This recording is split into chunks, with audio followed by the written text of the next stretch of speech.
up, everybody? It's Chad. I'm back again, hopefully this week with all audio, with another episode of Ask Chad Grassy Logic. I'm here today with my friend Jason Fernandez from Oryx Kings. Thank you for joining me. Hey, good to be here. Yeah, of course, man. Thank you for taking the time out of your busy day. I know when I called you earlier, you were at the greenhouse. Yeah, a lot of work. A lot of work out there, especially when you're a grower. Yes, it is. A lot of soil removing. It's heavy. Yeah. Heavy. And as you guys know, we're here at Monster House. They're one of the main sponsors of the show now. Thank you so much. We have the cool shirt that actually my buddy over at I forget the name of his company, right? Stoned Ape. I don't know why it left me. Stoned Ape, my buddy Matt over at Stoned Ape, he did the shirt actually. So he did the art and everything. So that's pretty cool. Yeah, he does cool. I saw that and I was like, that looks like Matt's. I'm like, oh yeah, it is. I'm like, oh, okay, so that makes sense. So they got cool merch and stuff like that. We're here at the Consumption Lounge in the corner. I call this the Edgar Allan Poe corner, and just a real cool little chill vibe and everything. It is. It's my first time here and I like it.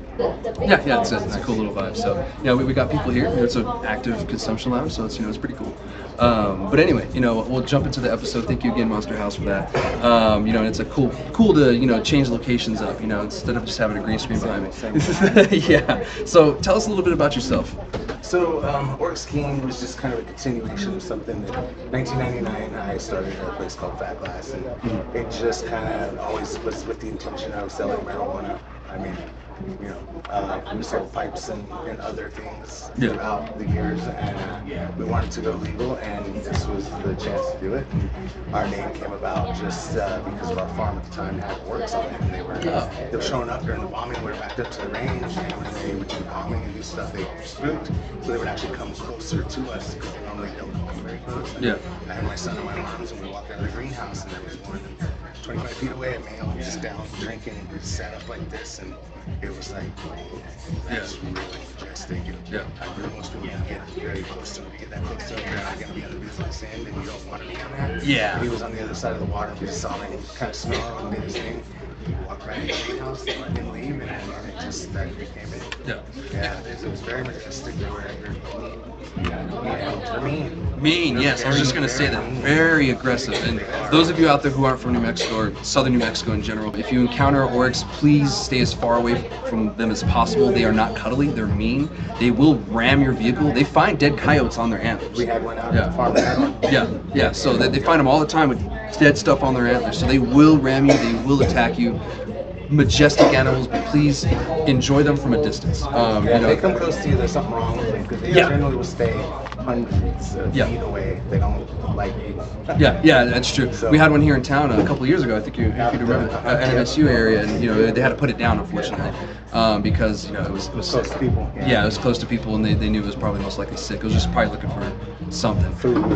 Yeah, who knows what it was looking for, but majestic animals. The closest I ever got to one is when I worked at the missile range. When I first got out of the military and moved back here, I was driving, out the missile range. It takes a little bit to get to the gate, and I thought I saw a coyote in the road, and I was in a little Hyundai, a little Hyundai Elantra, and I'm driving, I see it, and I was like, oh, that's a coyote, let me slow down a little bit, and I get closer. No, it is not a coyote. It is the biggest oryx I have ever seen.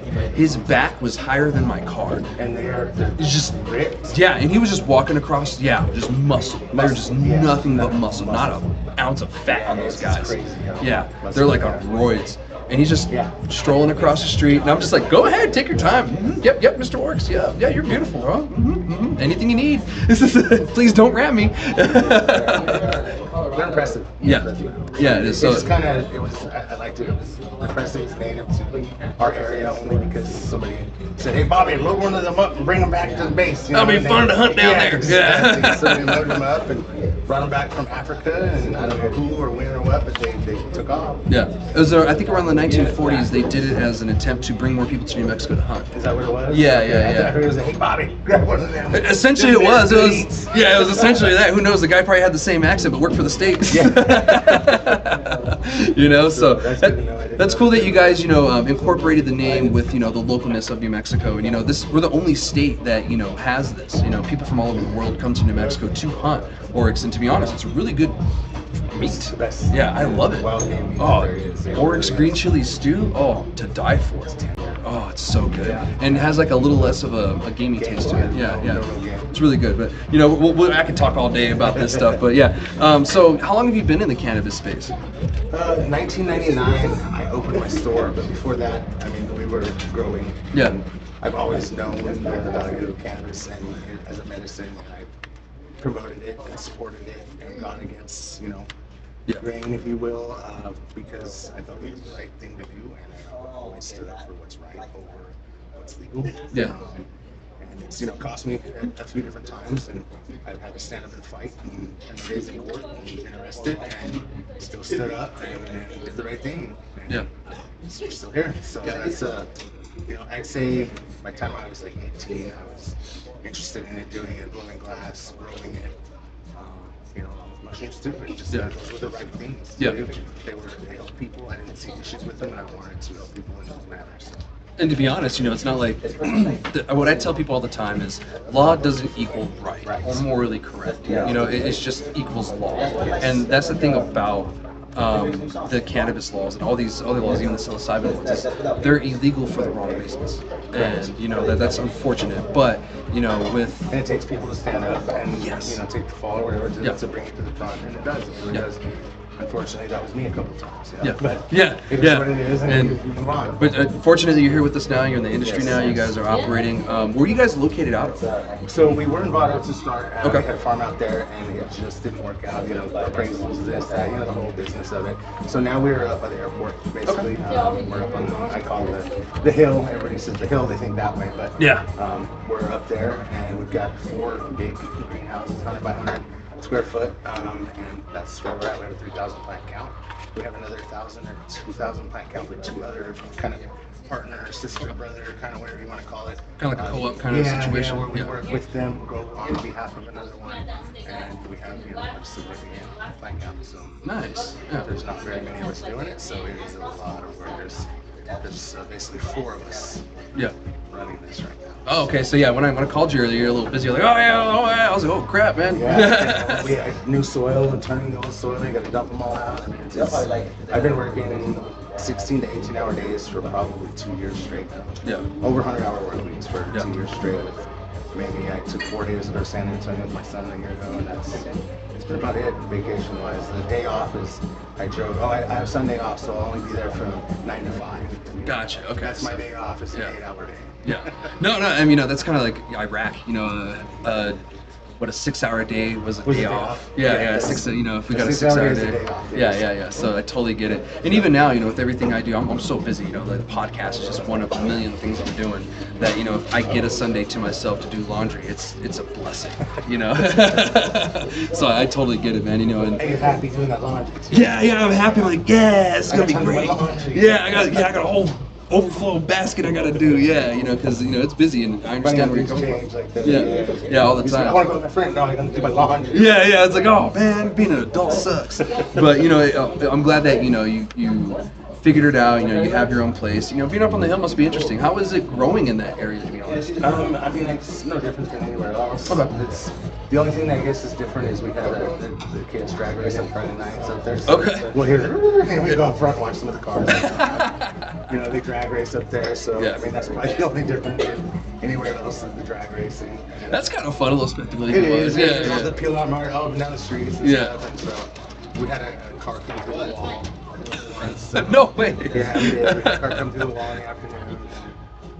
Built the wall back up, and everybody was okay.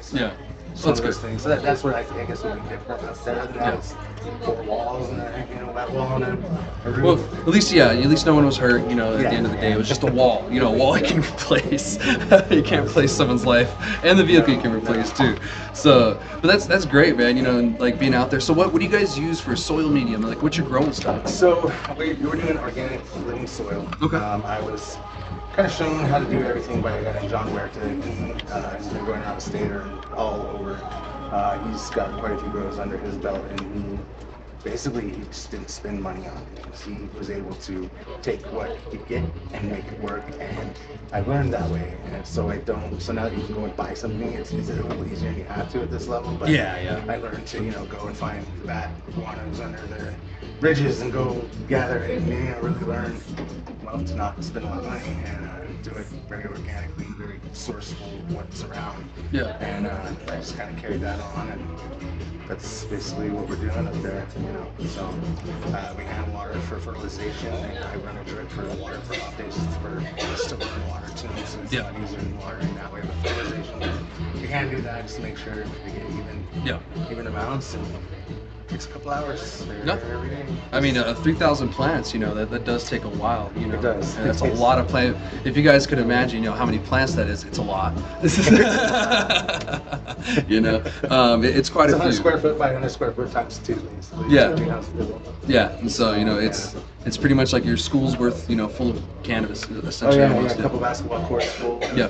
Yeah, just 4 of them. yeah, you know, just nothing but cannabis. But that's cool. You know, I've been hearing more of the living soil, you know, going on here in New Mexico and stuff like that. But do you guys do perpetual harvest, or are you kind of going with the season? So we were doing a perpetual harvest, and we were moving in. We had a hot house, and we had our veg house, and we had we had our flower house. And I changed that recently. My partner liked doing it that way, but I wanted to scrog them. Yeah. And I wanted to scrog them in place, and it didn't work that way. So now we're doing a whole entire greenhouse at a time. We like to follow the seasons, but when you grow year round, we can't. So Yeah. we supplement with light. We're not doing like that actually. We just kind of kicked them up. We went from 24 to like 14-hour light cycle, and hoped and prayed, and it's working. So Nice. So far, we're deep into flower, and shouldn't be right Yeah. now, but it's working. So Nice, you know, whatever works. Whatever you know, and works. There's millions of ways to grow cannabis, you know, especially on this new industry side, you know, especially with commercializing it. You know, they're figuring out what's the best way to commercially grow cannabis, and you know, some And people it's are the way figuring it that out works. somewhere. The Yeah, way that exactly. works for you, because Yeah. ask 10 people, get 9 different answers. Yeah. And now everybody thinks they're right. Yeah, and well, you know, I'll follow up with this question. You know, what are some unique challenges that you face growing in New Mexico that you would only face in New Mexico? I haven't grown outside. I'm native New Mexican, lived here my whole life, so I wouldn't know what other people face. I know what we face, and we face something every season. It's a new something. Like, Yeah. we got this down, and then this happens. Yeah. We got this, and then this happens. Like, crap, why didn't I think of that? You know, and it's a challenge every time. So Yeah. I wouldn't say it's necessary. I think it's that way for everybody. It's always learning. You're constantly learning. You're constantly growing. If you're not, then you're not trying. Yeah. Because I heard this master grower thing doesn't exist. Nobody's a master. You can always learn more. I know I can learn a ton more. There's always more to learn. And just when you do think you know something will flip on you, and like, I didn't see that coming. And Yeah. sometimes it'll cost you, and sometimes it'll catch you in time. And you just gotta stay home and keep rolling. You know, the best advice I got was from my interrogation instructor, and he told me, you will learn everything about this job the day you die. And that can be applied to any job. Yep, you know, that's and- the day you quit. The day you quit learning is the day you quit. Yeah, either the day you die or the day you need to move on. You know, because you're going to continue to learn everything. And we're still learning about this plant. So we have a lot to learn, y'all. Science. Yeah, there is. There's so many cannabinoids out there, all the way in SCB, LCB, TCB. We have a little bit of knowledge, but there's like 1,500 plus. You know, it's arguable as to how many repeat, how many whatnot. There are a lot of them out there.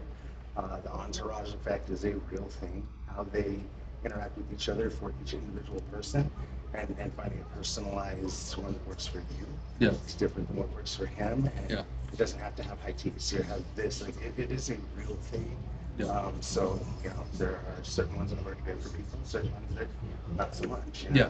So Definitely. there's a lot that is yet to be learned or discovered, or because there's been no science on it. The bro science is good science, but it's not academic, Yeah. blind study type stuff, which has not been done.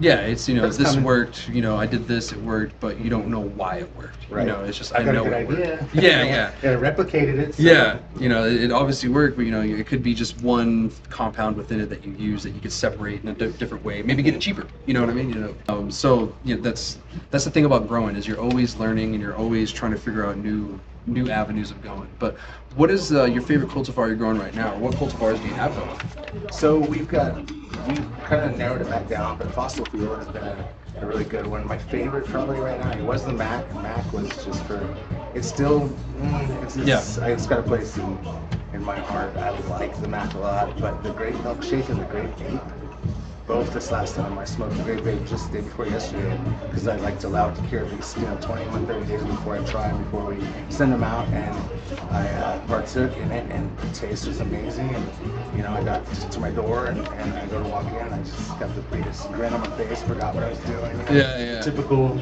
Yeah. Yeah. I really enjoyed it. So I like the grape milkshake, the grape ape, the grape anything pretty much lately that's been coming out of our place is very high up there. Fossil fuel. We've had all the way from Sweet Boy to Royal Jelly to our Dayman had 5.4% terpenes, and I didn't like that one. Yeah. It's everybody's different. So Yeah. I like the funky, cheesy, gassy, the chill. I forget the name of it exactly. I had a traumatic brain injury 5 years ago, and I forget some of the names, but we had one up there I absolutely loved all winter long. It smelled like rotten cheese, and we're by the cheese factory, and then summertime hit, and I started smelling rotten cheese, and it ruined the cultivar. Oh, okay. It smelled like funky cheese, but then when it smelled the actual cheese, and I couldn't smell it anymore, so we don't have that one anymore, but it's funny how that works. And I like the cheese cultivars, but I don't really like cheese itself in real life. I'm not a big cheese fan, but I do enjoy the cultivars. I do cheese. too. Yeah, it's weird. Cheese, I like the gas. I like the fuels. Yeah. I like if it smells like dirty socks, let's smoke it. It's kind of the worse it smells, the more I want to smoke. Yeah, like the like dirty the feet kind of smell. Yeah, you like the dirty, the funky. I like the funky. They just tend to. I'm not unique. If it's unique, I like it was blueberry. Okay. Smoke that. Strawberry. Okay. I smoke that. Those are good. Limonene, I really like the profile of it. I like the limonene terpene, but I just like things that are different. Things that that's horrible. I love it. It's just something that's not like the next guy. Yeah. I like that. Well, speaking of different, what makes Oryx Kings stand out from everyone else in New Mexico in the production side? I would say that we've been doing this since this is a lifestyle. Yeah. This isn't a job. We didn't say we're going to do cannabis as a job. This is we've been doing this. How can we make this bigger? Yeah. This is a lifestyle. I would say it's not. At the end of the day, it's not about how much money the board learned, this and that. This is what we do. This is what we've been doing. We're going to continue to do it, regardless of anything. This is who we are and what we do, and have done for 25 years already. So, driving that's that would be the difference between it. I mean, other than that, you got greenhouses, you got it's all pretty similar, but it's the passion, it's the who we are. Yeah. That makes the difference. So we're from Mexico, I don't want to go anywhere else. I can move to other places, and I can't get my own chili, and I can't get my people there. Like, I've met better people, even just in Las Cruces.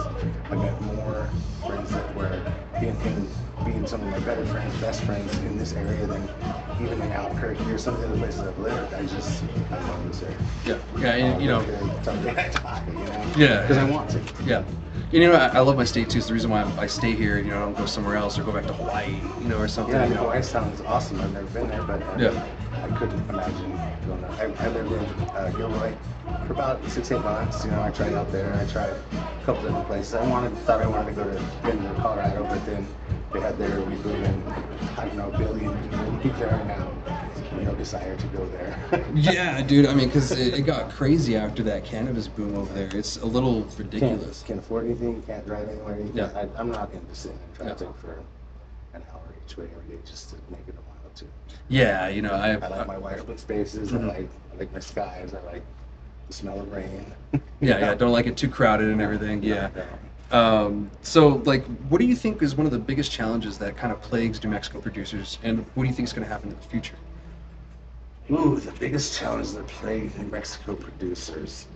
Currently, it's the board check. Yeah. That's a big one. That's and that hits everybody. It does. A little more so for the ones that actually have to risk going through it. Yeah.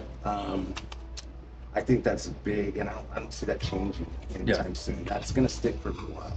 Yeah, and that one stings for a little bit because, the South, we're doing so well, and now, some people are taking a hit. It's tough. I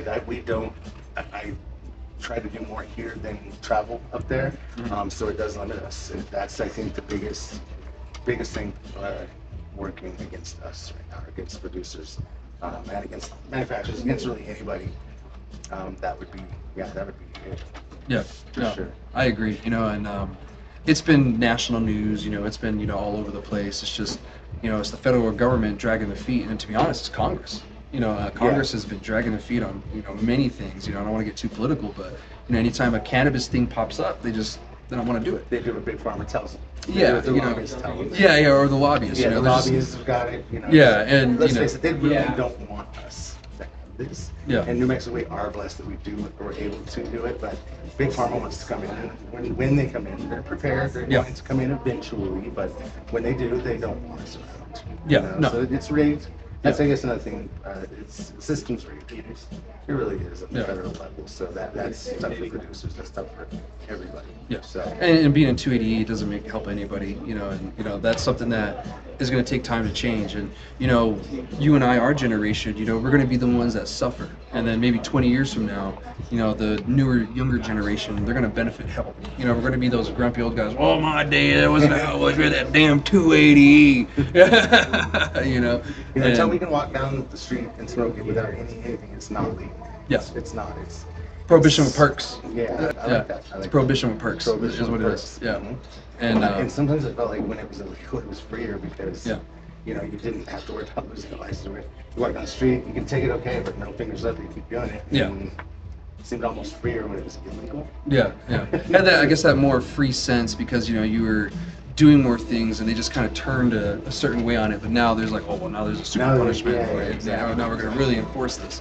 So and it seems to be that way, but at the same time, these pop-ups and all these things, it's like there's, it's in Albuquerque, there are just pop-ups where people just sell legal Omar's all over. Yeah. It doesn't happen in Las Cruces. I think they were cracking out on it, but it's still middle fingers up for people that just don't care. And so sometimes I wonder what's actually better, like the legal way, because the legal way is expensive. It's hard. It's really Biotrax is pain. And to be honest, that's something that we need to look at in the future of all cannabis industries is how restrictive we've made it. And how crazy we've made this whole system. The whole tracking system, see the cell. The whole bureaucratic system of this whole It's so thing. they create more jobs. Yeah. It's all about job creation. Really. Yeah. The G98 contract and this, and you have to do. They're trying. I see what they do with it, but it's the same as any government thing. It gets too big. Yeah. It just becomes bare, and then it just doesn't work. Yeah, and that's where I hope the federal government really allows the states to kind of what we're doing now. The states are kind of just figuring out their own thing, and I really hope the federal government allows us to continue that. And just kind of let the states figure it out. Look at their taxes. I think that's how most people are good. Most people are going to be regulated out. Yeah. If you can't afford to have a filter that has 0 microns of anything in your entire greenhouse and everybody's sterile and and there's not a single microbe of anything, $7 million facility, then that's what they're gonna do to try to push people out. I think that's my guess. On the medical side, I could see that for sure. Definitely on the medical Schedule 3, because I had this conversation with someone not long ago, and I told him, I said, well, we all know that medical grade cannabis has to be indoor. And I've asked people this before. Would you consider outdoor or greenhouse, just how it is now, medical grade? And she said, absolutely not. See, but well, are you indoor or outdoor? Well, we're indoor. Yeah. A climate-controlled greenhouse Yeah. is indoor, but some people still think, oh, that's outdoor. It's like, no, it's not outdoor. It's completely enclosed. It's encased. It's indoor. But what are your thoughts on that? It's So I don't mind. would medical cannabis be okay in a climate-controlled greenhouse? Is that? I think that is kind of what I Valid. meant, and what I was saying when I said it was, the greenhouses the way we have it now, most of them. They can get up to medical grade, but as the way they are right now for most of them, because I've seen most greenhouses in New Mexico. houses. Yeah, they're just They hoop call it a houses. hoop house, not Hoop a house at the door. Yeah. And so that wouldn't be medical grade, but something that's enclosed, it's sealed. Something like that most likely will be, because they'll probably make it get concrete floors. Yeah, It'll we be, have concrete yeah, floors. see the concrete floor, because a lot of them don't. A lot of the greenhouses have rock or whatever. So you have the concrete floor, and of course the ceiling and all Drainage, that. you Yeah, get the whole 9 yards. So something like that most likely. Is in my opinion anyway. Because it's indoor. Yeah, it's essentially indoor at that indoor. point. Yeah. So, but what do the Oryx Kings have planned for the future? Man, it's to survive. Yeah, it's a crazy industry, man. Yeah, it's a tough industry. I mean, something that I've always been into and wanted to do is my pens, the disposables, just concentrates. I'm into all the other categories. CBL, CBT, CBC, CBC is amazing. CBD. Some of the ones that aren't really renowned. And I've really researched into them, And I swept the Growers Cup a couple years ago with the first, second, third place concentrate. Second, third place had no THC, and Really? it beat out all of the concentrates that did. And I did it because the entourage effect is real, and there are certain cannabinoids like you can only absorb so much. Yeah. You at CBC, your receptor becomes 10 times larger, and what's already in your system floods into your system, and that's what happened. And so they thought, oh my gosh, this was strong. THC. So that's the future for us is incorporating like recipes and like a little more refined. You know, kind of like making a cake. You take the ingredients and put them all together and having a full spectrum, not a broad spectrum, not just this or that, but a full spectrum that is a little more refined to the person. A little more recipe to it. A little more, catered, I guess, because I know that when I had my traumatic brain injury, the THC just didn't help me. It made life difficult. I couldn't talk. I couldn't do things. And so I found levels of certain things that my body felt good, and I could still talk. I could function. And so that really is the way our future, where I see us going. Yeah, and we're already seeing legislatures and different governments try to raise the alarm flag on high concentrations of THC. And in a way, I kind of agree, because there's no reason to have just one compound that major, that high up there in numbers. Unless you just want to get retarded, basically, and that's what you're doing. You're just getting stupid, and I tell people all the time that it's not you can't maintain that all the time. It's just not. It's not fun. Some people it is, I guess, but no, there are so many other things out there that you don't even need. THC is great, appetite great, this, but the medicine isn't all the rest. It's in the combination of them all. That's what helps people. So that's the future for us. That's where I see us really moving towards. Yeah, and because pre legalization and everything, most people were consuming the whole plant without extracts and everything. And we weren't really trying to separate THC, CBD. I kind of feel that was a little more medicinal back then than it is now, versus just the THC, CBD part, which we still have limited research on both. We're still figuring out what exactly these are and do, and in combination of other things, what does it do? And like I've had cultivars that are 16%, but they're like a 3% terpenes, puts me on my ass. And so the first place concentrated came from 14% plant. Yeah, there you go. 14%, but the right everything with it, it was first place. It just works. So stop buying off of THC, I see you do it all the time. THC doesn't mean anything. I'm guilty of it too. It's the industry. It is. But I mean, there's a 13% just because of my tolerance. Isn't gonna have the things. It's not going to check all the boxes. So I still start at the 18. Like, I don't. Oh, it's 30. I usually don't buy that either. But there's a level where I won't look below because it just won't check off that mark. So I'm guilty of it too. Yeah, it happens. We all do it, And the industry was driven on high THC numbers. Just in inception, essentially, when Colorado and Washington went. It's just, and even before that, in the medical scenes, it was just THC. Like what are the percentages? And once testing became a thing, or more, I guess, because New Mexico, we haven't really been testing that long. I think it was like 2015 or 16 or something like that is when we really started testing. And the percentages too also do equate to how much concentrate comes out of it. Yeah. So harvesting trichomes, you have more trichomes, you get more product. So it does have its place. It's the business side of it, like I understand the business side of it, but we're kind of ignoring the important side of it too. So, but where can people find you guys? Online, there's 4 of us doing this, and I'm kind of, I do the internet, I do this, and the sales, the lead grow, and it's overwhelming. So our internet presence is very minimal, really at all. I think I set up an Instagram page like a week or 2 ago, but I haven't put anything on it, or even been on it yet. I haven't had time. I am setting up a website. It'll be up and running within 30 days. So oryxking.com. So we're aware that we need that. We just have not put a lot of priority into it, because we are putting our priority into our growth, into our getting it through the border check, into our, that's a lot of this time consuming to get it around and through there. So it's we're not on a lot of digital sites, but we are locally. We're in Hobbs. Hobbs is probably our biggest buyer. There are several people out there that have it. Hashtag here in town, Gringos. I know I'm forgetting. I don't do the market here. Greg does, and so I have Cannabis. I'm forgetting several people I know have, but they handle that. The Firehouse.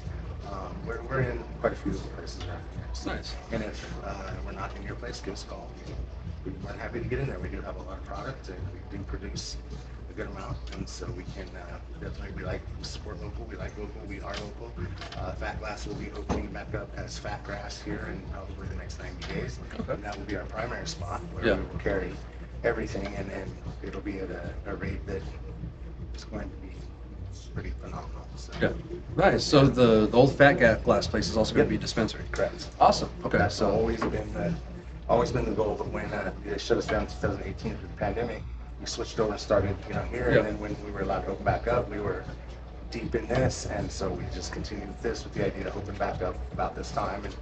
And I think this is about the time. And so we're looking to open the next 90 days. We've got a few city jumps and hoops to go through because it's been closed, and they've got new laws and new this. You got to part in and all this stuff that didn't have to have in a building from 1970 before. So since 1970, I think it was built. So, just there. Yeah. Just made it. So well, congratulations on that, man. And what's the Instagram handle so people can follow it? Oh, okay. I'll get it for you guys and probably try to figure it out. Yeah. I set it up. And actually, I set it up and I did something. I tried, and it was like, you already had one. And it was like, oh, I already had it. And I had done it a long time ago. And I was like, cool, I already had it. So then I just didn't have time. So, but I am working on those things. Eventually we will get to a point where we will hire people. And, but right now it's just, we're just hammering away. It's the four of us doing it. And it's a lot of work. Awesome, man. Well, thank you so much for joining me. And I look forward to continuing this conversation on some of the topics, man. Cool. Thank you so much for sharing that with me. No problem. Awesome. So we're going to continue on the conversation, y'all. We're going to talk about cannabis and guns now. I know this has been a huge topic for New Mexicans. It's been a huge topic for Americans in general. We're one of the most armed countries in the world. In New Mexico, years ago, we were seen as one of the most armed states. I think it was reported as number 4. I read that on your paperwork there. Yeah. And I was shocked to hear that where we're at now. We're like bottom 15 or something like that. Now, keep in mind that, I had a hard time really finding the statistics, directly, so they could be off for whatever reason. But as of right now, what I could find is saying that we're bottom 15% or bottom 15 of the states now. Of new buys? Of owners, I guess, ownership of, firearms. Because there's no national, it would be hard to find that out, I guess. Yeah. It was designed that way. Yeah, exactly. They still do it by paper and everything. So we've dropped, and the reason why I'm mentioning this is because there's been a lot of changes and stuff. There's been a lot of movement with it. There's been a lot of people asking me questions what's going on, because I've been seeing a lot of lawsuits going on with like guns and cannabis, and a lot of people in different states suing, and then you have like different federal courts and different state courts making their rulings, and it's kind of starting to have a snowball effect is what I'm kind of starting to see. And I don't believe many of these court cases have gone against the patient, because most of them have been medical cannabis patients, and not just gun owners. I think there's been one, and I think it was in Texas, where he was just a gun owner, and I think they ruled for him too. And so I'm not too sure about that one in particular, so don't quote me on it, but I just do know that there's a lot of lawsuits that are going in right now with the government. And it would make sense that we have alcohol. You're allowed guns, even if you drink alcohol, you're just not allowed to have it and use it at the same time. Common sense. It's fair. If you're using common sense, it should be common sense. Like don't be smoking a doobie while shooting a firearm. That's stupid. Driving down the road. That's dumb. Like common sense. When you're using a firearm, you want to make sure you're in the best mental state possible. Like one thing I like to tell people is, as soon as you pull that trigger and that bullet leaves the chamber, you cannot stop it. You cannot change its direction. You cannot change that at all.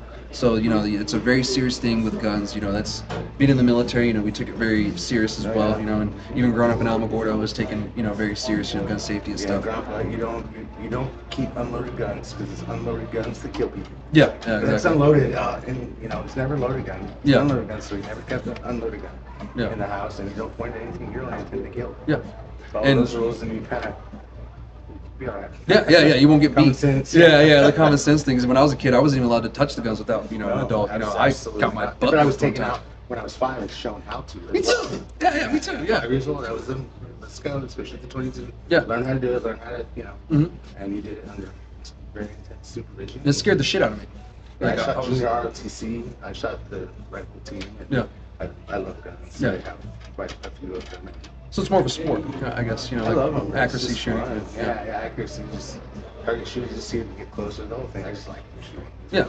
Yeah, and some people like arrows, some people like guns, and some people, of course, don't like guns, and there's a whole debate on that, of course. But for those who do, who are gun enthusiasts, et cetera, they are cannabis users as well. So this is for you, especially my veterans. My veterans come with this question all the time. What are my rights as a veteran? Are they going to take my benefits? This and that. There's no state law against being a firearm. It's a federal law is what you run into, and a lot of the times people have the question of, well, when I fill out that form, it has that question: are you, a use of illegal substance or addicted to, a controlled substance, et cetera, et cetera? And if you check no and you get in trouble. So now, without a political affiliation, Hunter Biden actually was found guilty of just this yesterday. This was actually for crack cocaine. However, it wasn't for cannabis. It wasn't cannabis related. Yeah. But he did the same thing. He marked on there that no, he was not. Come to find out that he was, and there was a whole investigation. Now, this isn't really going to happen to the common folk, something like this, So don't think 1 second that, oh crap, I did that last week, whatever. This is someone who, obviously his dad's the president. He has a, big light on him. So of course, they're going to go after any little thing that they can. So, unfortunately, he was charged with that, and that's a big fear with most patients that I've talked to. That some won't get their medical cannabis card because they carry a concealed license. I don't want to lose it, whatever the worry may be. But this could change it. Well, I'm saying that because he will most likely repeal this. He's going to probably go back and send it to another court, maybe, change it up, because a lot of people are saying that question might be unconstitutional to start out with. To ask. Yeah, to even ask, to even have one before. Yourself, essentially. Yeah, you're incriminating yourself. Not to. Yeah, exactly. And then there's been other courts, saying that, yeah, if you're a medical cannabis user or cannabis user, there's nothing wrong with doing that. It's like your pills from the hospital or wherever else is still, intoxicating substances that you need medically, and you're still allowed to gun.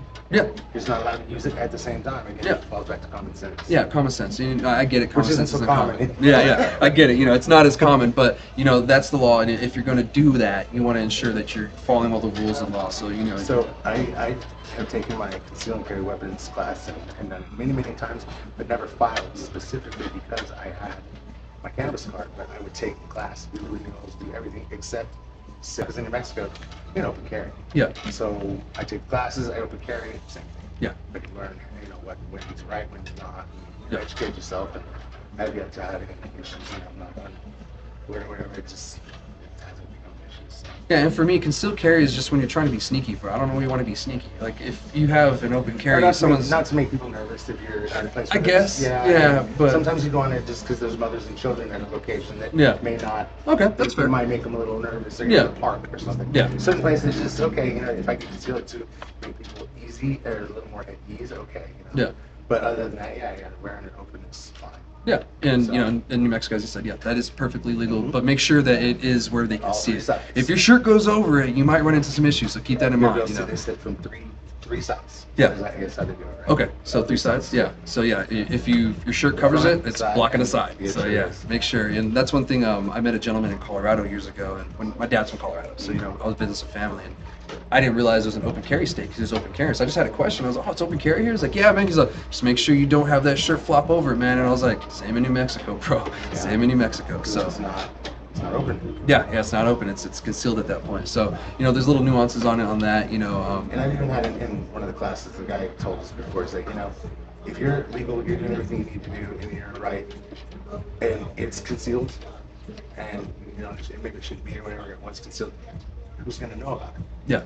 And it's so use your, kind of common sense. I guess we keep saying that, but I would rather have it than take the charge of having it concealed and save somebody's life or my life and carry that against law versus right. Yeah.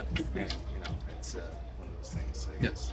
Yeah, and it's something that we're probably gonna keep hearing about. This isn't gonna end. And, this is something I'm probably gonna keep talking about. Into the near future. Haven't found anybody to either make an example of or to make an exception for. Yeah. Somebody's got to really mess up. Somebody's got to really do something good to tilt the teeter-totter. Yeah. One way or the other. Yeah. To decide it. And it's not to say that they're the people that we're talking about aren't good gun owners or anything like that. You know, these are normally law-abiding citizens. You know, it's no different than the guy who lives in the country and wants to go shooting and then goes home and drinks a little bit afterwards. You know, there's nothing wrong with that. He's not drinking while shooting, so he's not breaking the law. It's the ones that go out there, get drunk, start, and then they start, and then that's when things start getting a little wild. You know, and it's fair that you shouldn't be able to do that because you could hurt. You know, when I was in the military, there was stories of guys who try to shoot themselves to get out of the military. But the round is designed to bounce inside of you, the 5.56 or the 2.23 for the civilians.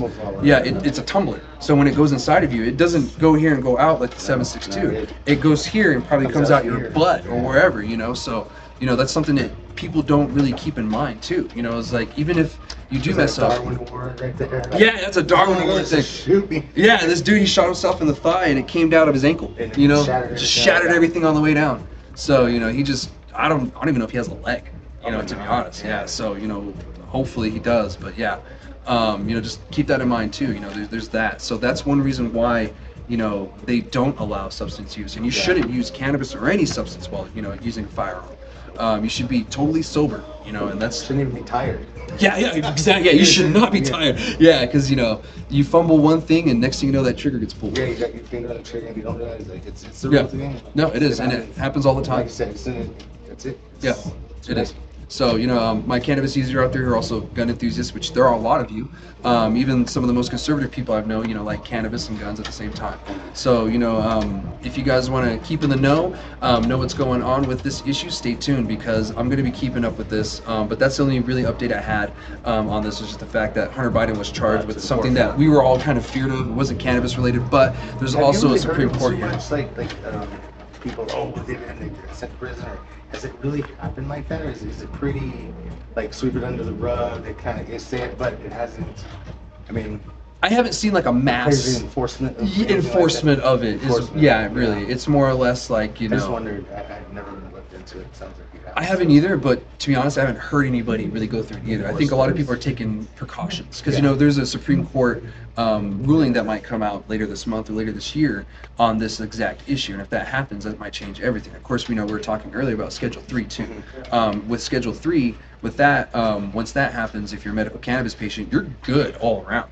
You know, you won't have to worry about anything because you're not addicted to a, you know, controlled substance. So airports, other states, like that becomes, you're allowed your medicine in Oklahoma, Alabama, it becomes, you know, becomes like hemp or whatever. It's a controlled substance at that point, but it's on the Schedule 3, so it's a lower one. So you can take on the plane. Yeah, and it's prescribed to you because in Schedule 1 it was not allowed to be prescribed to you. So now you're not addicted to it, you're prescribed it. So that's like the only difference, and it's a little bit of ridiculous, you know. So get that card again. Yeah, get that card again, right?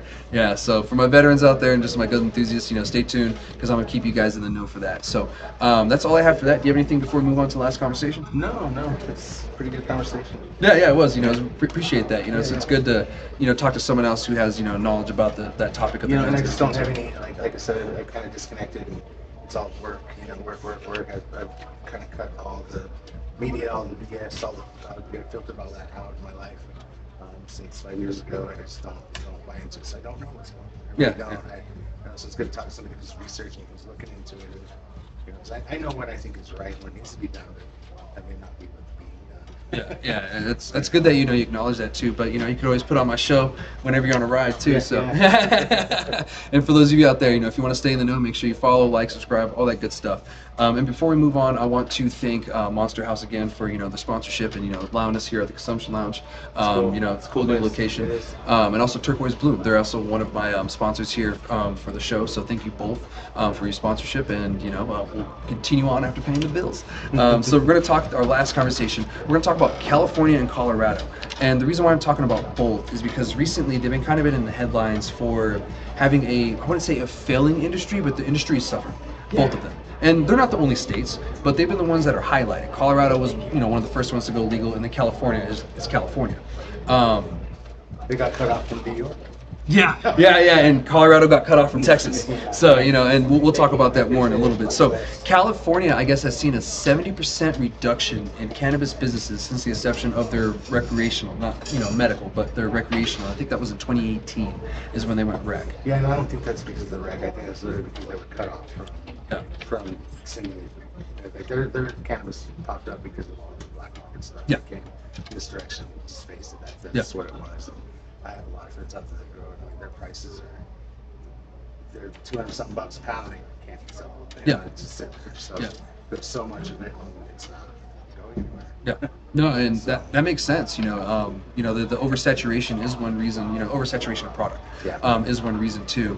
And some people also owe a lot of taxes to the state, and the state will never get those taxes because they went out of business. Yeah. So it just looks like another bubble has bursted in California for stabilization. And the other thing I feel like that doesn't help California is only 30% of the cities can sell cannabis in the first place. They have an opt-out clause, just like the rest of the early states that adopted the rules. New Mexico, we don't have that. Yeah, you're opted in, and you don't. Yeah, it's tough. Yeah, tough shit. Yeah, Deal with yeah, it. You got a pretty much. cannabis dispensary there. Yep. And I think that's one thing that's not helped California, and even Colorado. Colorado has the same I thing. didn't know that they had that out there. Yeah. It was pretty much. Yeah, everywhere. Again, I don't keep up with the laws. Everywhere else, they don't really affect me. So. Yeah, that's But my it's job. interesting. So, Yeah, totally. but yeah, Colorado has the same thing. Where my dad's from, they only have medical cannabis, and the same thing with like Colorado Springs. They only have medical cannabis, and unless that's changed recently, and it may have. But Denver and Pueblo, they're one of the only main hubs where cannabis is found. Of course, you have like Telluride over by Durango and everything like that. But those I'm are like the actually main going to cities. next week, so I'll go ahead and train. So I'll look into that. Nice. See what they got up there. So I'll keep that in mind. Well, check out my brother's cidery. It's Esoterra. And it's in Durango? Durango. Yeah. Check out Esoterra. Yeah, so my brother makes cider out there. All right, cool. Yeah. If he's there, tell him I said hello. he works hard too, so he's probably working either making cider or working at the Or drinking cider. testing it or something. So he'll be over there. You'll recognize the voice. So, but yeah, California, they're struggling. And it's many reasons. It's not just one reason. And California had like a perfect storm brewing.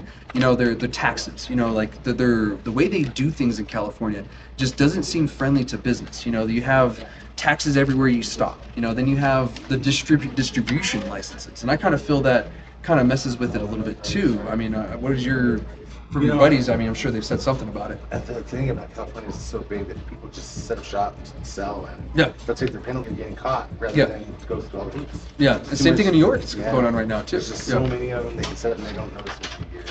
Yeah. They don't even notice it. They don't have the regulatory stuff to handle it, and it's it's their own fault. Yeah, no, 100%. They bred that, it happened.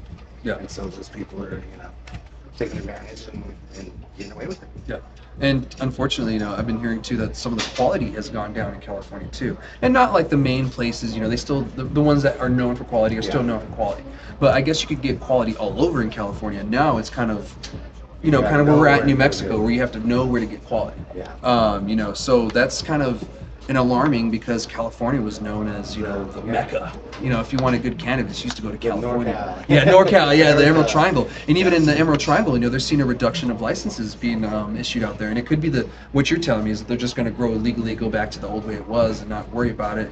Because, I think even the illegal market is taking a hit. Because nobody's going to drive. When Colorado opened up, it really hurt California. And then when, Oklahoma opened up, it hurt Colorado. It's just whoever's closer to the illegal states is going to get that money, and it's significant. Yeah, and and unfortunately, we're not going to see the California we saw in the 90s and the 2000s. Ever. We'll never ever see that again, unfortunately. Branding of different kinds of cannabis all over the nation. You're going to have something great in California. You're going to have something great in Washington. You're going to have something great in New Mexico. We already have great, micro producers here. Yeah. And so, you're going to have something special in every state. It's not just going to be one state known for it. But you're also going to have those states that can't grow shit. That just don't have quality. Well, we're lucky. We're right on the range that we have pretty much perfect sun and beautiful everything year round. You can pretty much grow year-round here. We essentially, actually if you do it tested that. We just to see. So we put some seeds in the ground January 1st, 3 years ago. In the ground, outside, freezing, put them in. Just fine. Dude, I had some volunteers this year pop up in February. Yeah.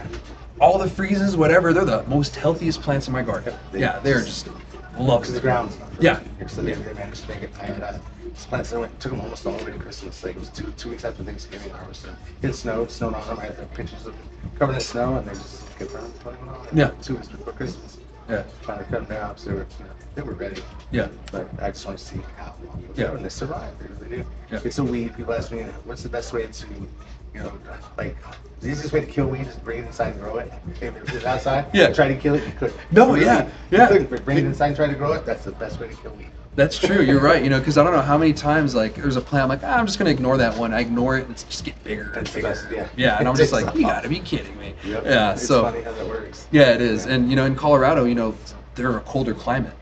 So they may have better stuff here and there, but I kind of feel they're limited on what they can grow. Because Year even round. where my brother grows, he can't grow pomegranates. Tomatoes have a really short season up there because it snows until June in Denver. Yeah. And in certain other parts of Colorado, it's still And it's snowing starting again now. in August. It started, Yeah, June and so August, I went to my cousin's 1 month graduation. when I get snow. Yeah, I went to my cousin's graduation in Denver, and I remember seeing snow caps. It's Still. 90 in January. Yeah, it's wild. Colorado's an interesting place for sure. But they're also they're struggling too. And one of the big reasons why is just the past couple of years we went legal and Arizona went legal around the same time, and so that And not only Oklahoma. took and Oklahoma, It all Oklahoma, and that was a few years before, so they're already kind of feeling that. And well, the reason why I'm mentioning us is because we took the Texans. Yeah. We took all the Texans from Colorado. Yeah. Now they're going to take the trip and go to New Mexico. It's shorter. It's a about lot. getting. Yeah, it's a lot shorter. You're driving probably 12 hours less. Or 8 to 12 hours less. Especially if you come to like Sunset Park or Las Cruces, or those folks in Lubbock, they go over to the Lubbock, eastern go to part. Hobbs. Yeah, they go to Hobbs. Some go to Hobbs Carlsbad, is Clovis. This is the biggest market for us. Yeah, Hobbs is a huge Our market. biggest buyers Yeah, are in Hobbs. Yeah, I guess there was a study that they were per capita for whatever. That's the highest gross. Really? Yeah, it is. There was a gentleman who was doing a study on the Pinterest. It's a Pinterest. No, it's not Pinterest. It's one of the other LinkedIn. LinkedIn. Yeah, LinkedIn. and he posted, and I see it every now and then. And he's got them rated as the most profitable, the number one over here and everything, because it's the number of people, the percentages are way up there. So they're doing very Interesting. well there. Even higher than Little Dubai, or Southern Oh, well, Florida. per capita, yeah. Yeah, per capita. That makes sense. Yeah, Significantly. because Significantly. Yeah, because it's oil country over there. If you guys don't know, Hobbs, New Mexico, there's nothing but oil there really, and so something like this moving over there, the Texans are just flocking over. So now they're making money from the oil and the cannabis. Yeah, they're kind of double dipping. The beer, they're basin. Yeah. Permanent basin. Yeah. It's a real thing. It's big. Wow. Yeah, and that's where Colorado, missed out, is now those Texans are gone. So, Denver, they've been struggling for like the last year, but the whole state now, it's kind of coming towards shambles. There's a lot of failed businesses. However, this is a natural process, because, you had a very limited amount of states that had something where people had to go to. You had no choice but to go to. But now we have 24 states that have legal cannabis, legal adult use cannabis, not just medical. We're almost half of states. So we're almost to the halfway. We're one away from Tipping half. point, And yeah. to be honest, I think this November we'll hit half. I think you're right, if not more. Yeah, if not more, because it seems like every election 2 or 3 go wreck, boom boom. They're seeing the money, the capital. I mean, Missouri is making so much money because they have those states around them that are legal. So they're just pouring in there. I mean, Kansas City for one. It's bordered with the state of Kansas and Missouri. All those residents just take a hop, jump, skip over, just like Sunland Park, and they're benefiting that. So, that hurt Colorado too. Yeah. Because of all that. But I don't see this stopping. I see this more as I wouldn't say a cleansing time, but it's just a time for just like leveling out. And I don't see Colorado or California anywhere being the same as it was before. And I kind of feel New Mexico, we legalized at the right time. I think so too. Yeah, but there's a lot that had to happen for us to get here, and now we are where we are. But I think we did it at the right time. I think so. We learned a lot from other people. But that's all I have for you guys this week. That's all I have for this conversation. Jason, thank you again for joining me. It was great. It was a fun conversation. I look forward to having you on again sometime. Maybe we'll do it next season. Make sure you guys like, subscribe, whatever you got to do to make sure you stay in the know. Thank you again for Monster House having us over here. Thank you again for Turquoise Bloom. All right, guys, you have a wonderful week. I'll see y'all next week. All right, cheers.